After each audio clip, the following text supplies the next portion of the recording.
মানুষের জীবনটা আসলে খুবই ছোট। এই ছোট জীবনে মানুষের উচিত প্রত্যেকটা মুহূর্ত বা প্রতিটি সেকেন্ড বাঁচার মতন করে বাঁচা। মানে জীবনে বেঁচে থাকা বলতে আসলে খাই দাই ঘুমাই বা যতটুকু চাহিদা অতটুকু পূরণ করার মধ্যেই সীমাবদ্ধ থাকা উচিত না জীবনটা। 24 ঘন্টার মধ্যে কোনো কিছুর টেনশন বা চিন্তা ছাড়া, কোনো কিছু নিয়ে দৌড়াদৌড়ি করা ছাড়া, নিজের দায়িত্ব কর্তব্য পালন করা ছাড়া কতটুকু সময় আমরা একটু মন খুলে বাঁচতে পারি অথবা নিঃশ্বাস নিতে পারি, আশেপাশে প্রকৃতি দেখতে পারি? খুবই অল্প সময়, তাই না?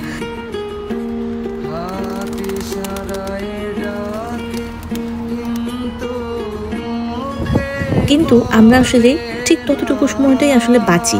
24 ঘন্টার মধ্যে যে 5 মিনিট আমরা একেবারে নির্ঝঞ্ঝালভাবে কোনো চিন্তা ভাবনা ছাড়া নিজের মতো করে সুন্দরভাবে বাঁচতে পারবো, ওটাই আসলে বাঁচা আমার মতো। তো যাই হোক, আজকে চলে আসলাম পার্কে চলে আসলাম। আর আস্তে আস্তে চিন্তা করলাম যে আমাদের প্রকৃতি এত সুন্দর, এত আসলে প্রকৃতির সৌন্দর্যটা ডিসক্রাইব করার মতো কোনো ওয়ার্ডস আসলে আমার জানা নাই। এবং পশু পাখি, আমার মনে হয় মানুষের থেকে ওরা বেশি সুন্দর। আসলে আমার কাছে মনে হয় আমাদের থেকে ওরা অনেক বেশি সুন্দর। ওদের সাথে প্রকৃতির যে মিল অথবা প্রকৃতির সাথে ওদের যে ওতপ্রোতভাবে জড়িয়ে থাকা, এটা খুবই চমৎকার। আমি যতবার পার্কে আসি আমার মন ভালো হয়ে যায়, আমার একটা ফুর্তি লাগে। আর লন্ডনের পার্কগুলো এত বড় বড়, আপনি হেঁটে শেষ করতে পারবেন না ম্যাক্সিমাম পার্ক। তো 2025 সালে করা একটি জরিপে আমি দেখলাম যে পৃথিবীর সব থেকে সুন্দর গ্রিনেস্ট সিটির মধ্যে লন্ডনের অবস্থান দ্বিতীয়। তো কৌতূহল বশতই বরাবরের মতোই আমি জানতে চাইলাম যে প্রথম অবস্থানে কে আছে। ফার্স্ট পজিশনে আছে ডেনমার্কের কোপেনহেগেন। পৃথিবীতে যত শহর আছে এর মধ্যে জরিপ করা হয়েছে যে কোন শহরগুলোতে বড় বড় পার্ক, লেক বা সব থেকে বেশি গ্রিন স্পেস যে শহরগুলোতে আছে সেগুলোর মধ্যে 1 নম্বরে ডেনমার্কের কোপেনহেগেন এবং সেকেন্ডে আছে লন্ডন। সো বেসিক্যালি ছোটবেলা থেকে আমার ঢাকায় বড় হওয়ার জন্য আসলে আশেপাশের সুন্দর যে একটা শহর কত সুন্দর হতে পারে, কত সুন্দর পার্ক হতে পারে শহরে, এটা আসলে আমার জানা ছিল না। ঢাকা এত বেশি কেওস একটা সিটি এবং আশেপাশে এত বড় বড় বিল্ডিং। আই লাভ ঢাকা এ লট।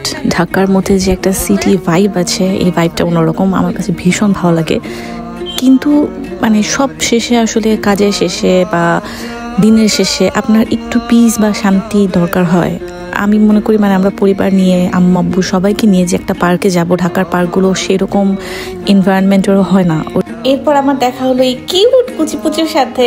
এটা একটা কাঠবিড়ালি, র্যান্ডম ওর সাথে দেখা হলো। এখানকার পার্কে অনেক বেশি কাঠবিড়ালি দেখা যায়, কিন্তু মজার কথা হচ্ছে এই কাঠবিড়ালিটা আমাকে দেখে একদমই ভয় পাচ্ছিল না। ও আরো একটু টুটু করে আমার কাছে এগিয়ে আসছিল। তো আমি বুঝতে পারছিলাম ওর আশেপাশে বাদাম পড়া ছিল।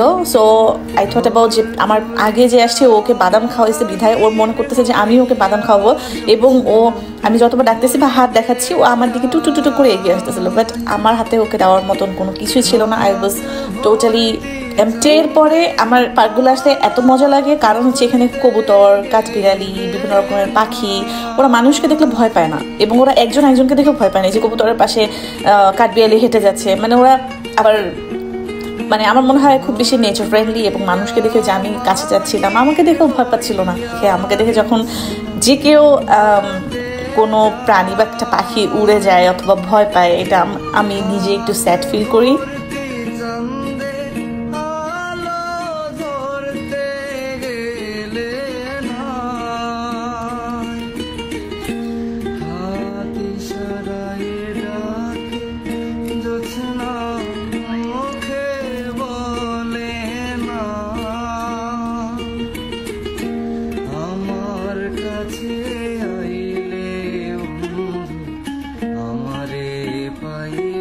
আমি যত পার্কে যাই লন্ডনে, আমি দেখি যে এখানকার বয়স্ক মানুষ যারা বুড়া থুরথুরে, ওনারা তাও একটু মেবি 50-60 ইয়ার্স ছিল, 70-80+ এরকম বছর বয়সের মানুষরাও এখানে দৌড়াদৌড়ি করে, হাঁটাহাঁটি করে।